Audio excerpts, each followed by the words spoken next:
Hi, Sheila. Welcome to the Happy Healthy Caregiver podcast. Hi, Elizabeth. I'm happy to be here. Yes, I started to get kind of choked up even before the thing because I remember when we met years ago at Daily Grind Coffee House here in Marietta, and I was very raw and emotional from everything. And I think you Yes. probably handed me a few Kleenexes. I don't apologize for those emotions. I still get leaky and weepy about things. But I've been practicing and telling my story as you have probably as well. But I love this friendship, this local friendship, and we help each other out. You know, me with the Daughterhood Circle, and you with your the ministry that you have through Due West Methodist Church. And we're going to dive into all of that. But first, we always kick off the show with a little bit of words of inspiration and wisdom from the Happy Healthy Caregiver jar. And I'd love to get your thoughts on this, Sheila. Today says, every day may not be good, but there is something good in every day. Amen. Amen. Yes, I know. It's sometimes it's hard to find it, right? Yes, it is. And sometimes we have to adjust our expectations. What we might have looked for once, we no longer look for exactly that. And I have found, first of all, my husband and I have spent our lives finding joy in every day. And in the people we meet, in the lives we live. And we continue that today, even though Tim is now living with dementia himself. I have him every day. He's my joy. And the way he approaches his illness is so inspirational that I find that to be filled with joy. Yes. Yes. Well, your husband, Kim, has been a staple in the ministry right alongside with you for years. Yes. But he did not have his diagnosis while he was helping you with everything that you've been doing with your caregiving ministry at your faith community.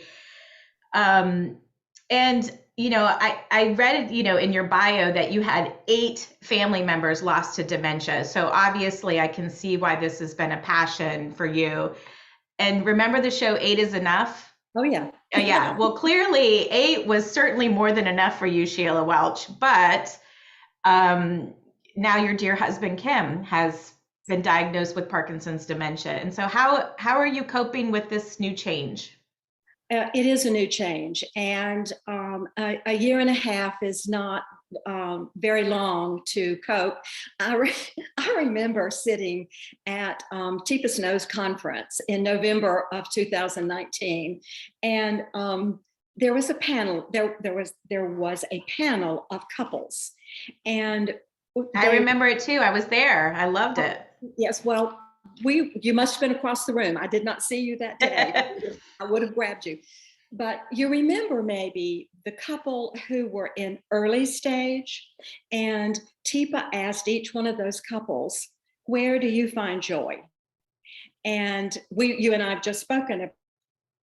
And I remember so clearly this wife said, well, we're not there yet. And it's honest. You remember that? Mm-hmm. That struck me. At that time, I was already having some thoughts that we were going to go down this road. And I remember thinking, oh no, I'm so sorry, because you haven't it yet. But she was being so honest. And she needed to say that because most of the care partners that I meet have a hard time finding joy. And I believe that for us in our house, we try to, one of the care partners in my support group, my spouse support group, she comes in with a saying of an attitude of gratitude. And I believe that we are trying, we don't always succeed, but we try every day to have that attitude of gratitude, and not being a Pollyanna, because there are, I will just tell you, many days. You said you're weepy. Oh, Yes. please. You know, what many care partners who are loving someone through dementia do not realize is that we all begin to grieve at the moment we notice that something's different. And so for us, we are traveling this journey grieving the whole time.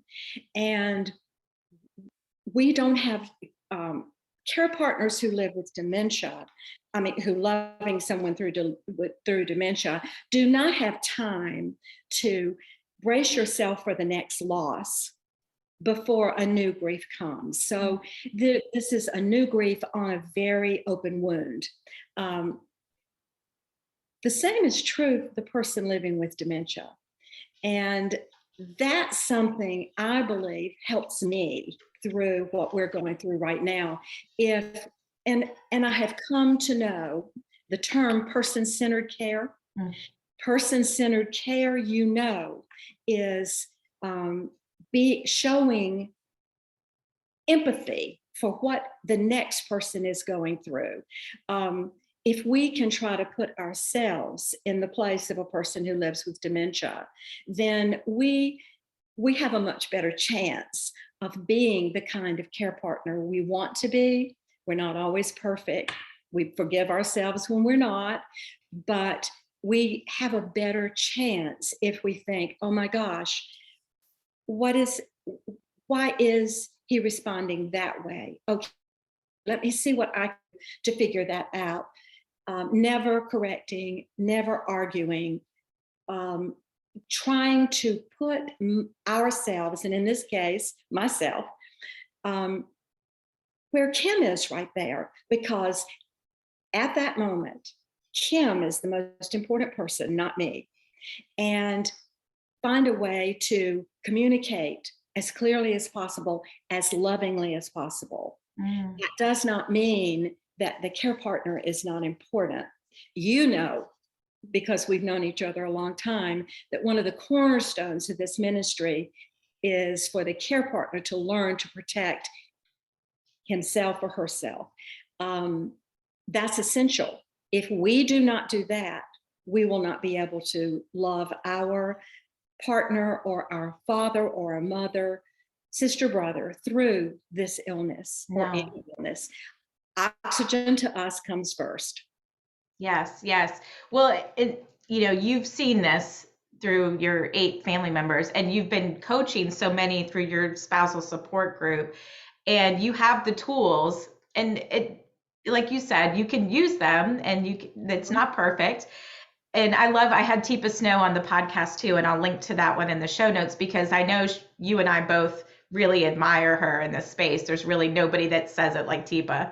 No question. Yeah. And she talks in the podcast about, like, if you keep driving off in the ditch, you have to kind of try something else. And there's a lot of trial and error with caregiving and with self-care, frankly, like what's going to make us feel good and what's going to work with our care partners.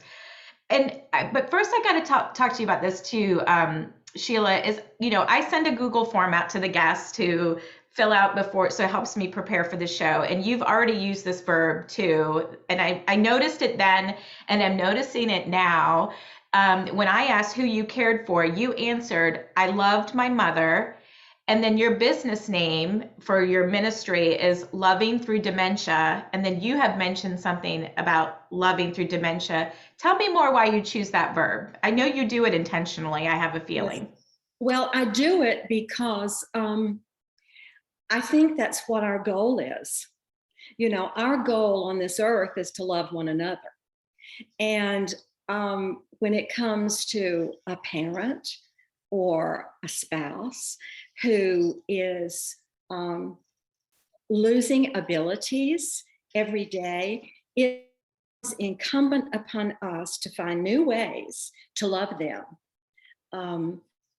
And I count loving as better communicating, better serving, Loving just says everything I want to say about not just our ministry, but how we are with each other in the world, how we, but certainly how we are with our loved one who is traveling the most difficult path.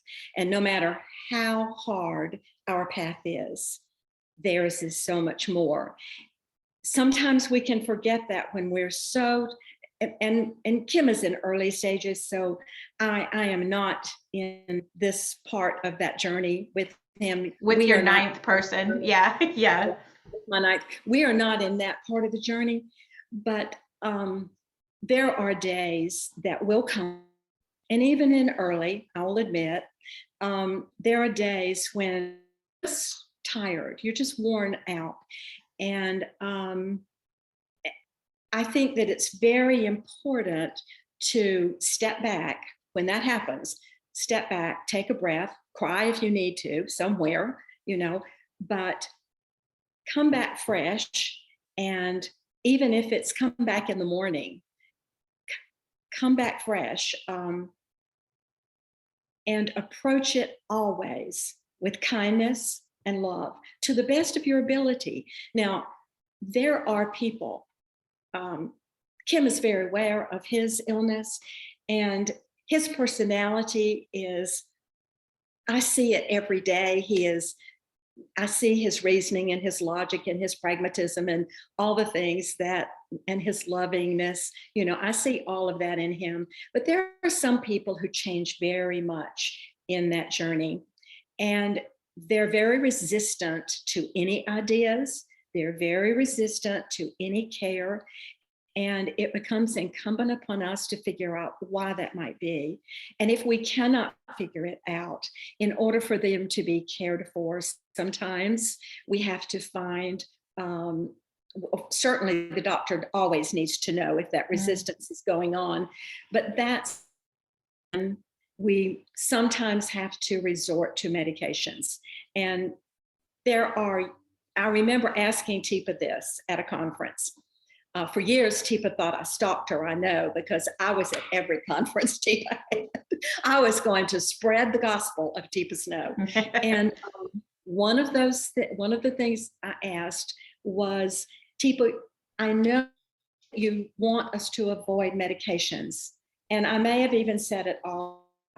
And Teepa was very quick to say, let me stop there, something to this effect. Let me stop there, not at all cost. There are times when medications are a must, and I'm talking about those medications that might help our loved one become less resistant to our loving them through this. My mother was one of those people, and she was extremely resistant. And we did have to use medications for her to even allow my brother and me to care for her. There are side effects, and everyone needs to know what those side effects are and make that kind of decision with your doctor and your family. And it's not a one size fits all. Like every person is unique. We're snowflakes, and God made us that way. So we have to kind of trial and error different things. But I love the way you put it. It's like, if they're resisting your love that you're trying to help them with, you can't keep hitting your head against the wall. Something has to change. As Teepa said, driving down that, whatever she said, gully, the ditch. Yeah. Yes, it's so true. Like, it's interesting because I'm talking to you in the previous podcast episode that before yours is about advice for solo caregivers, because that's what I see a lot too, is people trying to do this caregiving role all by their lonesome, and really having tunnel vision about who they think should help and what that looks like. And your caregiving tip really reinforces this episode that came previously about gathering your team and having a form of communication. Can you expand on that a little bit? I would. One of the first things, I love to talk about this. One of the first things that come to mind whenever someone comes to a meeting who is new or calls me on the telephone, one of the first questions I ask is, have you had your loved one evaluated? And that's to rule out these pseudo dementias, or maybe something that is underlying that you want to rule out before. Like a UTI or? Yes, Yeah. yes, something that maybe could have treatment and be reversible. So that's the first thing I do. I ask them, please. The second thing is, if it is not reversible, if the symptoms you're seeing are not reversible, then gather your team. And that team can be your neighbors, that team can be your friends at church, but gather the people who have supported you and loved you up until this point in your life, and especially the people who love your mom or your dad or your husband or your wife. Gather them together and say, this is what is going on. This is a progressive illness. It is not reversible. It is terminal. Her brain is dying. We have to act. This is what is going to happen down the road. And you say, I cannot do this. I have been instructed that I might perish myself. My own father died caring for my mother. I believe my dad as well. Yes, I remember 7 years into mother's dementia, Daddy just could not. Daddy became sick, but he had no reserves for himself, because he had spent everything within caring for mother. And she was that resistant. She was not. Dementia was The presenting. disease, yes. Yes. Dementia was presenting resistance to Daddy every day. So I tell them, gather that team, whoever you think will listen to you, and you lay it out. This is what we're going to need. You make a plan, and know always plans are going to change. As soon as you make that plan, it's going to have to be different, but you need to start somewhere. And Sheila, what if sometimes the care recipient is reluctant to maybe take that step, or embarrassed or something? Like, how do you overcome that objective? Well, that's when I can use some of my own experience to talk to them about that.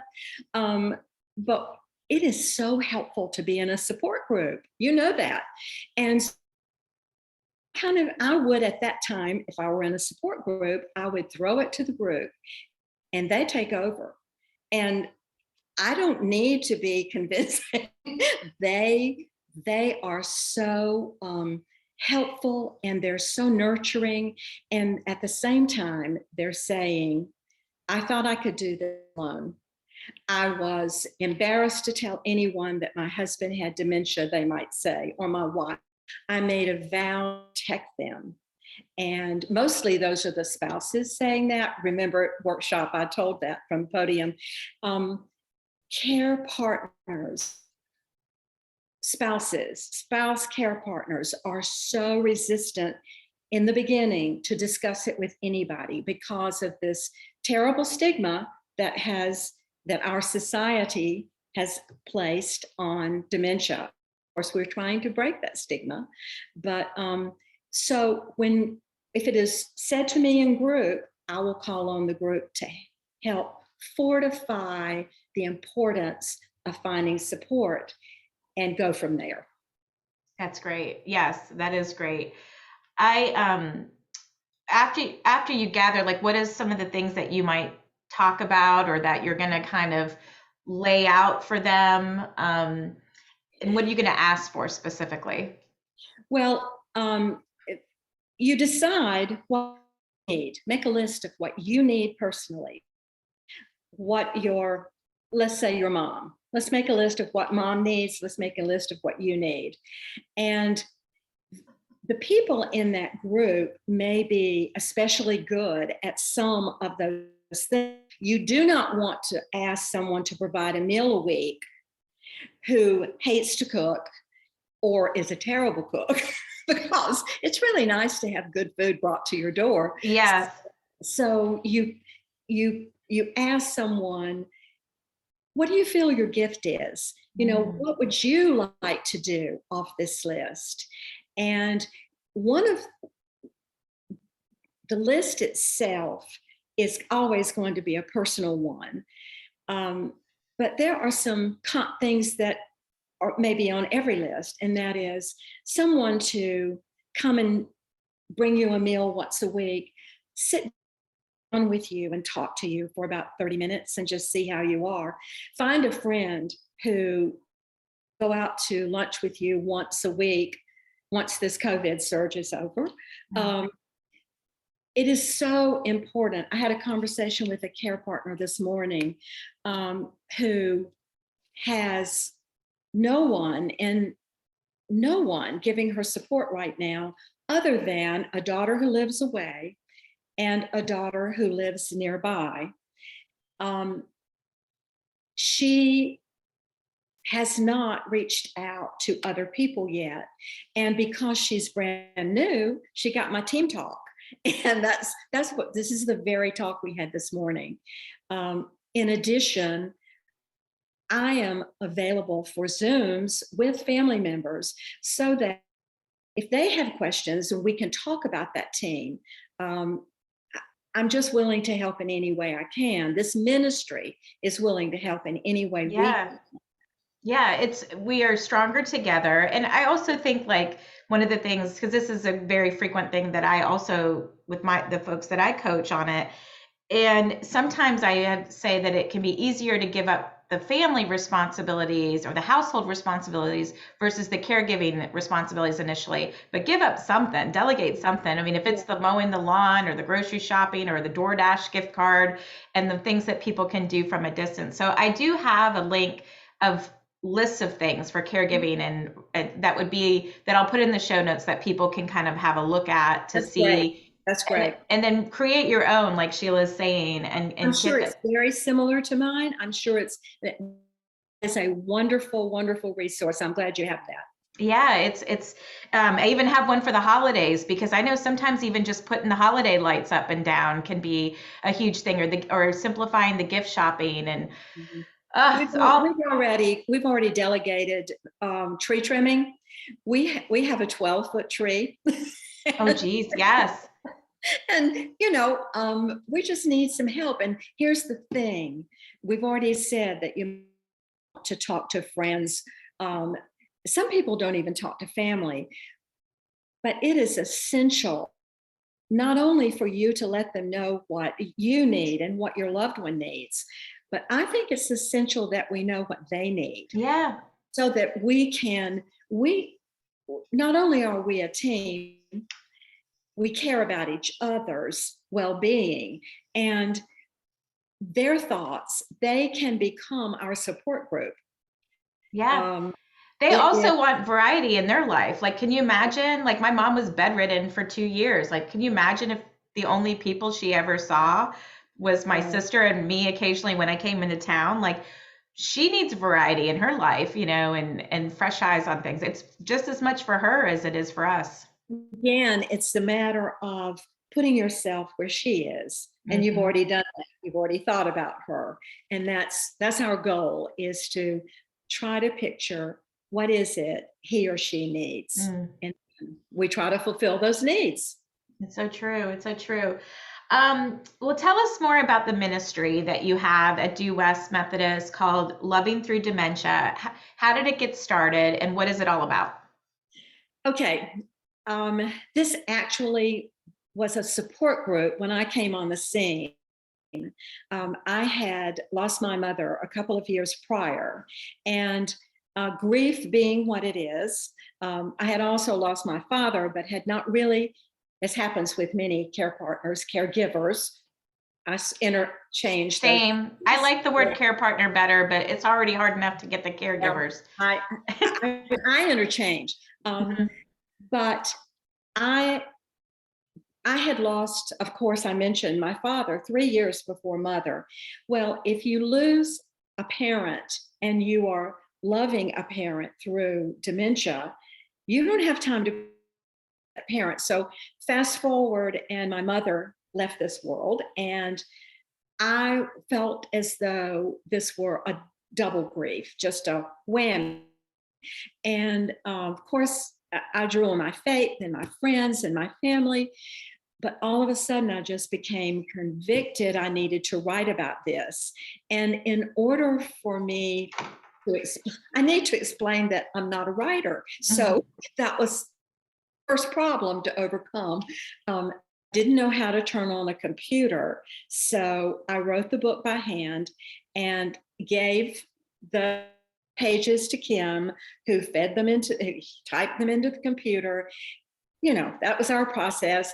We printed, I edited and re-edited. So all that's to say, at the end of a couple of years after Mother died, some friends at church who had begun this support group a few years earlier said, please come tell us about your book. And I said, okay. So I went to tell them Mother and Daddy's story. And we all have one. You have one. We all do, who have loved someone through anything. And we all have personal stories anyway.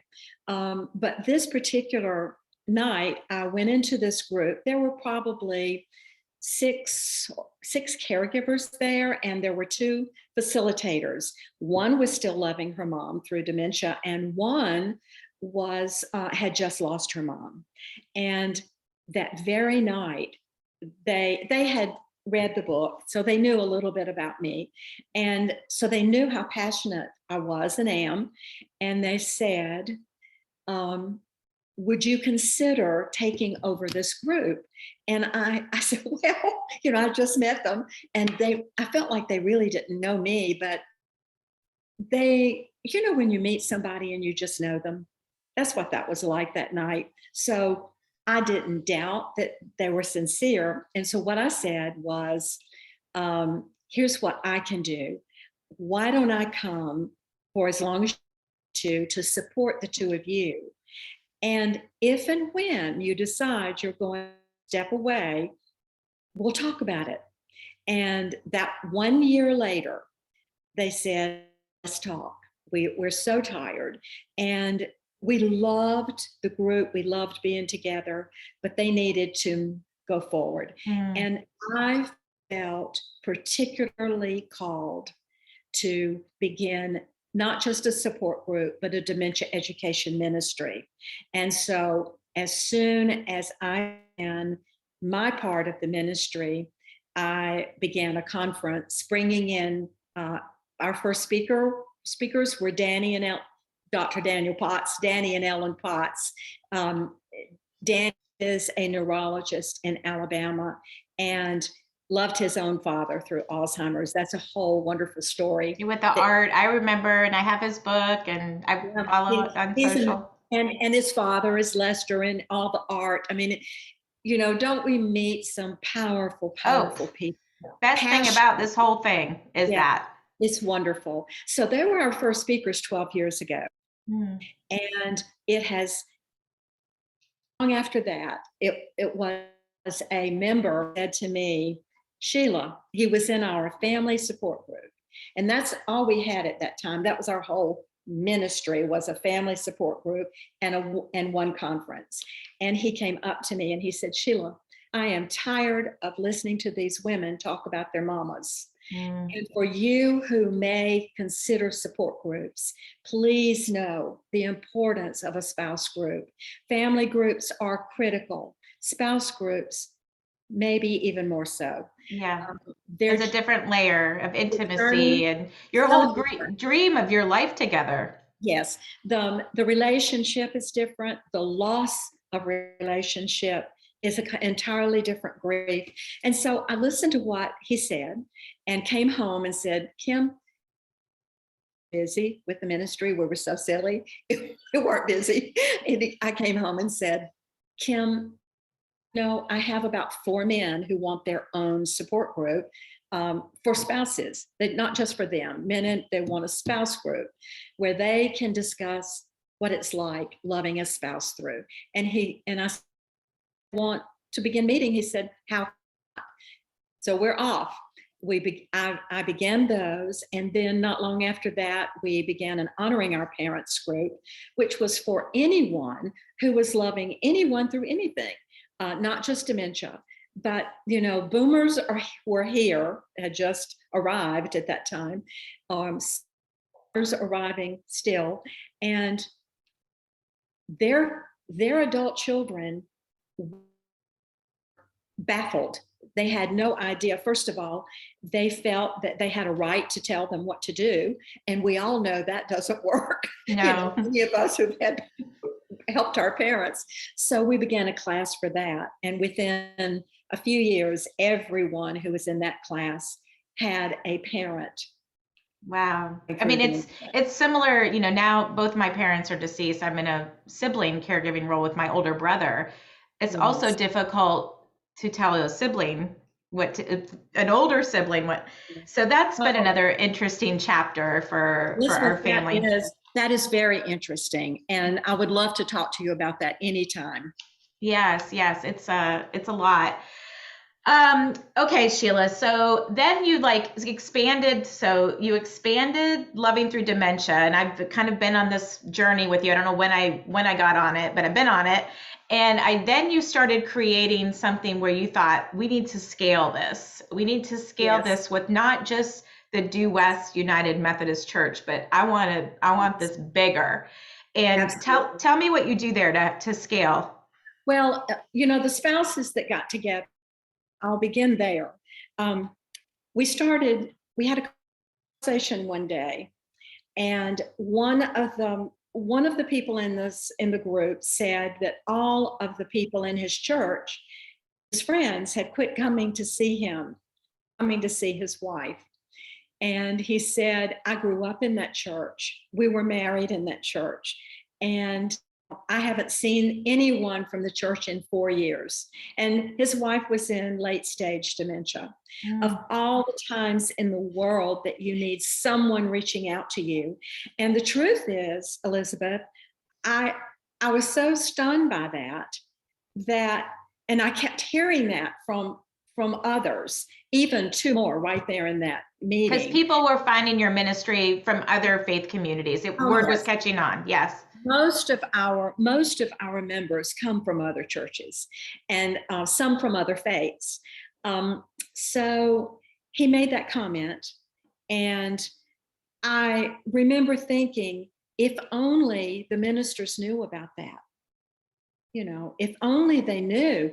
And I remembered that Tifa had made a comment at one of her workshops: 4 out of 5 families fracture while caregiving for someone living with dementia, under the way she puts it is under the stresses of this kind of care. And I thought, oh my gosh, our families are not in great shape in the country today. No. We need to do all we can to bolster, undergird those. And so I started thinking, okay, this we need to get the word to ministers. How do we do that? And I, again, was talking to Kim, and he said, I really think a workshop would help. And off we went. And we had our first 2 workshops before COVID. And out of that came 4 new church ministries and 2 individual ministries. We have just had our 3rd workshop, and amazing between the 2 surges, so we were there in person, and it was just a wonderful day. Since then, we have 2 churches who are considering ministries and getting their teams together for possibly those. And if you will remember, Daphne Johnston, who talked so wonderfully about respite care, Daphne has been contacted by at least 2 people. So what was the name of Daphne's company again? I want to put that. Do you remember? Her website is Respite for All. Respite for All. I want to put that in the show notes too. Okay. .org. And her name is Daphne Johnston. This getting the word out like this is wonderful, but we need a tsunami, to get the word out. Ken Carter spoke at our workshop, and you know that, and just phrased so beautifully the opportunity that the church has. The church community has an opportunity too. And let me just back up. Decatur has just become, I believe, the first dementia-friendly community Perfect. in Georgia. And that's one of the ministries listed on our action plan on our website. But Ken phrased so wonderfully, becoming a dementia-friendly church is something that is an opportunity. It's not an obligation. It is an opportunity. It is another way to disciple. We have been called to love one another. We have also been called, we have also been told, when you have done it unto the least of these, you have done it unto me. So I cannot imagine more vulnerability than the dementia community with all of their capabilities, and they do have great capabilities. They're still vulnerable. Yeah, So, I mean, there's a lot of parallels, and Tifa and I touch on this a little bit with someone like my brother, somebody who's neurodivergent as well, and also accessibility. It's a great opportunity for anybody who has a business, a yes, faith community, a restaurant, a town, or whatever. Put the hat on and kind of look around. And that is exactly what we decided. Okay, so how do we get the word out? Let's have an annual workshop. We'll bring in passionate advocates who are expert in each of the opportunities, or I'll say outreaches or ministries that we offer on our action plan, which is on lovingthroughdementia.org. That action plan offers the smallest of things that we can do to greater opportunities, like banding churches together, like Atlanta has done for Respite Care Atlanta. I think there are maybe 10 faith communities, all different faiths. Volunteers, yes. And it's an opportunity for volunteers, as is the ministry that we lead. An opportunity for volunteers, and it is an opportunity for discipleship. So it's seize the opportunity. Yeah. And I feel like the same thing too is also with employers. We have an opportunity in a lot of places, but to your point, like it's got to be bigger. And I see some glimmers. I think the pandemic in a sick way helped fuel some of that, at least got us talking about it more. I hope so. We are working right now on, I have asked each of advocates who have spoken at our workshops over the past 3 workshops, I've asked them to come to actually, let me put it this way, to make a video and to be an encourager for the individual ministries listed on the action page. So we are just about to add that in September, at the end of August. We want to make it as though it is, we just want it to be so easy, because it's like Daphne said at our workshop, this is not a rocket science. We begin with simple things for ministering to families facing dementia. We begin with prayer. That's a mighty thing, but it is a simple thing. It is an action. Visiting, we still talk about the importance of being present in these families' lives, so that I don't have a table of care partners who are weeping because they're so isolated and lonely. People do not know how to visit, so let's help them learn how to visit. And that's what our workshop and our website does. And many of the resources are free. I think it's amazing. And of course, we're gonna link to all of that so that people can figure out how to do this and scale it on their own in their community. We got to talk about self-care too, Sheila. So I know you practice what you preach, but what does self-care look like for Sheila Welch?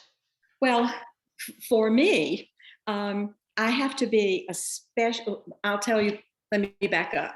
You can edit that part out. I will back up. One of the first things that I needed to do was to figure out, where's this ministry going to go? Because for Kim and me, this has been such a passion, and we have devoted the last 12 years to it. I feel very strongly that we are absolutely where God has intended us to be. I feel very strongly that with that. So I wasn't worried about it. I just wanted to know if there was something I needed to do.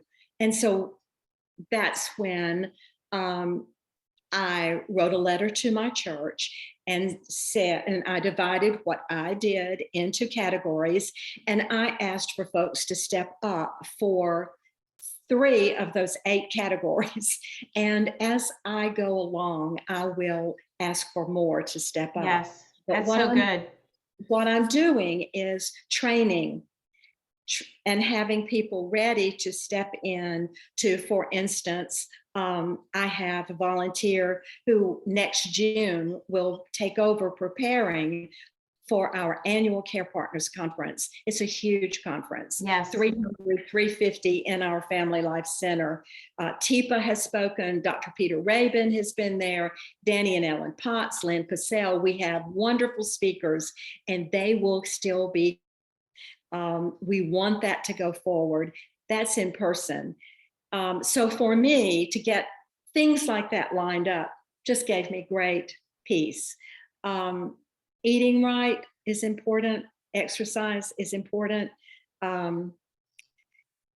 It's critical for me to talk with my friends. So this is the kind of thing that I'm going to encourage others to do.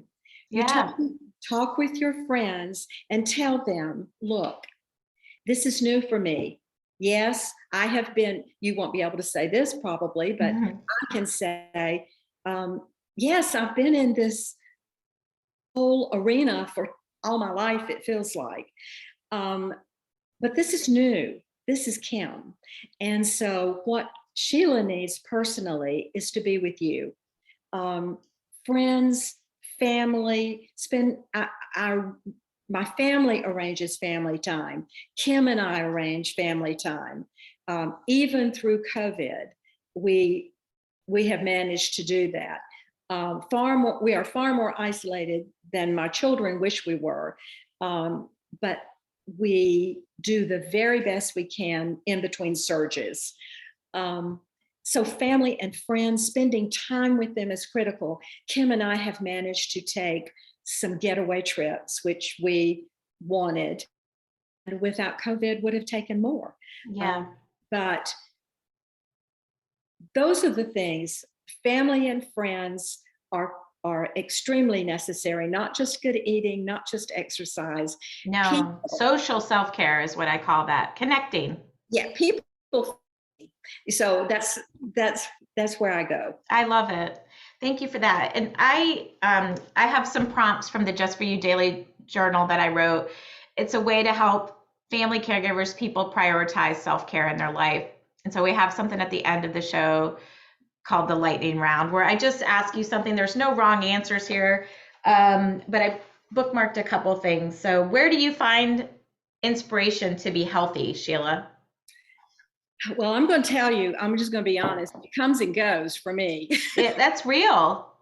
I have inspiration really was I need to do everything I can to stay as healthy as I can, because I have people depending on me. And one of those people is the most important person. And so that's one inspiration. But at the same time, care partners, I want you to listen to this. Stress changes all that. And so there are days, even weeks, when I say, you know what, I really would like some sugar this week. I really would like some carbs this week. Or some Netflix. Yes. Yeah. Yeah. And right now I have a wounded foot, so I'm not exercising, and that's something else I will address. And that's the important thing we have to address going on with us.